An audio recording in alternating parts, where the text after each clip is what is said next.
Here, let's talk about Threads. Have you heard about Threads yet, Deidre? No. Threads is Facebook's answer to Twitter. Okay. Still in its early stages and very simple.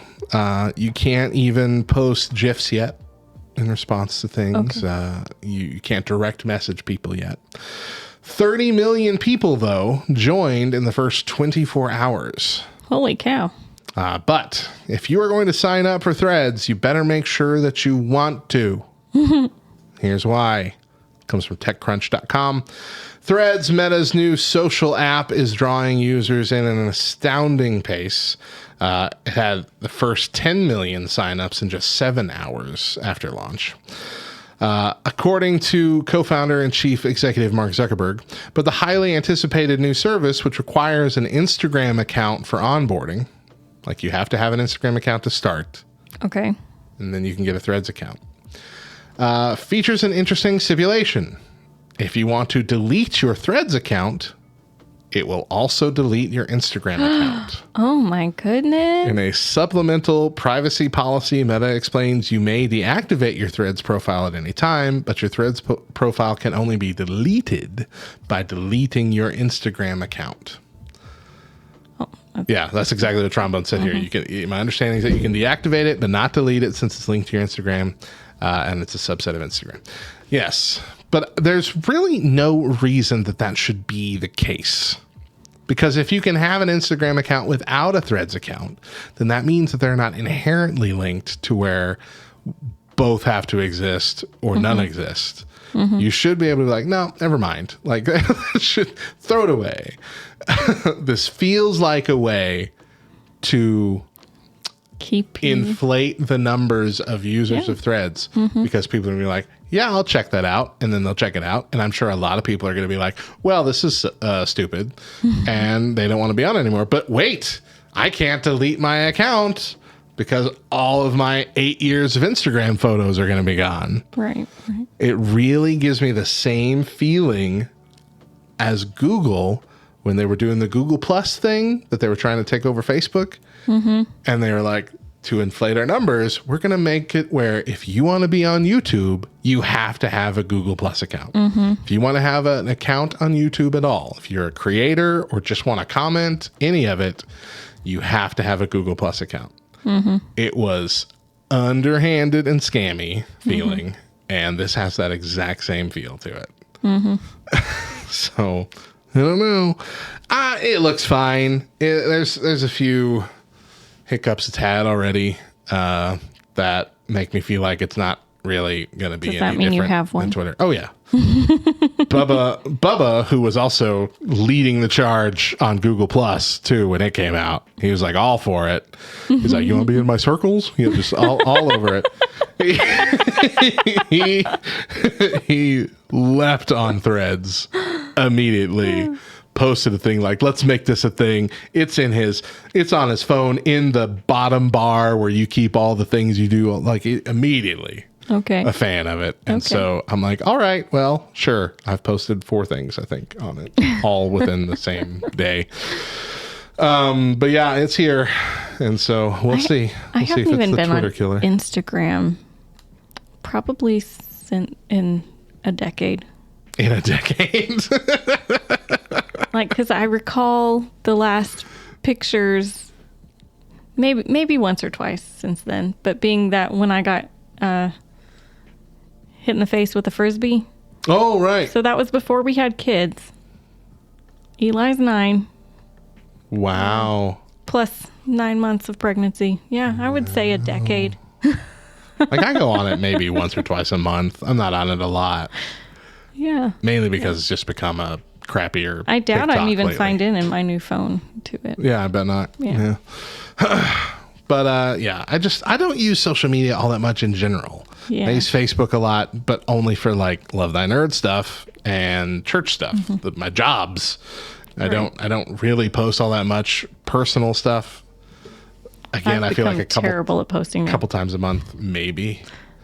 Yeah. Twitter is just barely hanging on for me.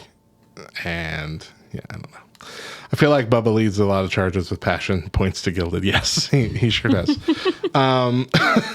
So I don't know if I'll be any more active on Threads. This is kind of like a fresh start. Who knows? Maybe, but we'll see. Let's move on to hospitals. Okay. This is a story of the BBC. Virtual reality headsets are now being used on hospital wards to help keep patients calm during procedures. A trial by Kidderminster Hospital saw soothing sounds and visuals from them used to cut stress and anxiety. In one case, VR was used to place in place of sedation when a tube was inserted into a child's vein for blood sampling, staff said.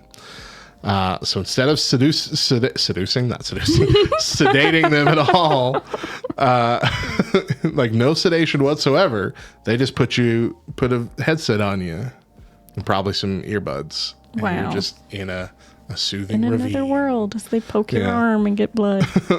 How weird. The Worcester Acute Hospitals NHS Trust says that they are now a permanent feature in its hospitals. Dawn Forbes, a nurse specialist, used the technology ahead of a blood test and MRI scan for a patient with a phobia of needles. She said it enabled the needle to be placed quickly without causing any pain or distress to the subject. I mean, I feel like even if I'm in this virtual world, I'm still going to feel you poking me in the arm. Right. But at the same time, when you're like in the moment, you're like staring at it. You're waiting for it. The fear's amping up.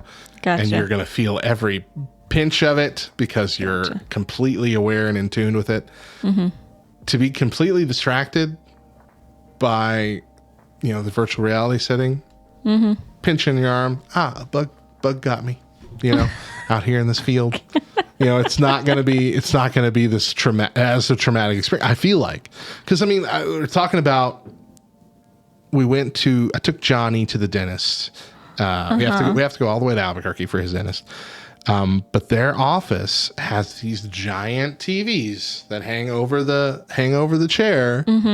And let you watch Disney Plus shows or whatever. And so Johnny, who is an incredibly nervous child, is lying down there, and they put on Puppy Dog Pals or whatever it was. He's glued to it and got through a lot of the procedure without even kind of noticing. Like, I know he notices his hands in his mouth, but like he's focused so, enough on the TV show and hearing what they're saying and all this, that he's distracted enough that they can get it done. And the doctor told me there that normally that they can do that, like with cavities or whatever. Normally they can just put the TV on. They don't have to like numb the area or whatever to get it filled in for kids, or sedate them even as much. And so I don't know. I feel like if it works, it works. We talk about our kids being zombies. I have to pause the TV if I need to have a conversation with them. So that makes sense. And I also have white coat syndrome. I get You do. super anxious at the beginning of doctor visits. Yeah. And so they'll take my blood pressure first thing in there, and it's always like, we got to get you to the hospital. I'm like, no, just give me 5 minutes, do it again, and it'll be normal. I just like it happens every single time. You walked in the room and I immediately freaked out. Right. I'm sorry. So it's to the point. It's to the point. Like when I go, I want to go early to the doctor's appointment so I can put my earbuds in and play calming music and like do the breathing, like the slow breathing you do when you're having a panic attack or whatever. Just the in for 5 seconds, hold it for a few seconds, out through the mouth, slowly out, because I'm trying to calm myself down from this weird anxiety I'm having just from being at the doctor. And so if I had that, if I was just able to be in VR the whole time while they're checking me out or doing whatever they got to do to me, Yeah. I'd be good. Yep. Good to go. Looks like Trombone Dalek has the same thing. Last time I was at the doctor, they took my blood pressure twice, and they were like, "Oh, you weren't kidding. You really do have doctor anxiety." Yep. Yeah. Mosaic says that's one of the reasons I don't wear a lab coat for work. I've always found it weird that pharmacists wear lab coats anyway. I don't understand the point of the lab coat, even for doctors. I've never thought about it, but I think you're right. Is it just to make them appear, just so you know, I'm the doctor? Right. Like, it's just not some guy Like, they in his probably golf had a uniform purpose. coming over. Way back when they started coming out. Yeah, But what? I don't know. Maybe it's just sanitary. Cover up the Mosaic cover fan up art. the Do you know the clothes. purpose of the lab coat? Tell us the purpose of the Tell lab us. coat. Enlighten us. The pharmadies would wear those young gun lab coats, long ones, Yeah. long lab coats, the ones that go all Right. the way over all your clothes, like a trench coat. Like down to your knees, probably. Yeah. All right, well, let's take one more break. But when we get back, we're I'm sorry, we got to stop right there. Mosaic Fan says, I have no idea. No idea why they wear them.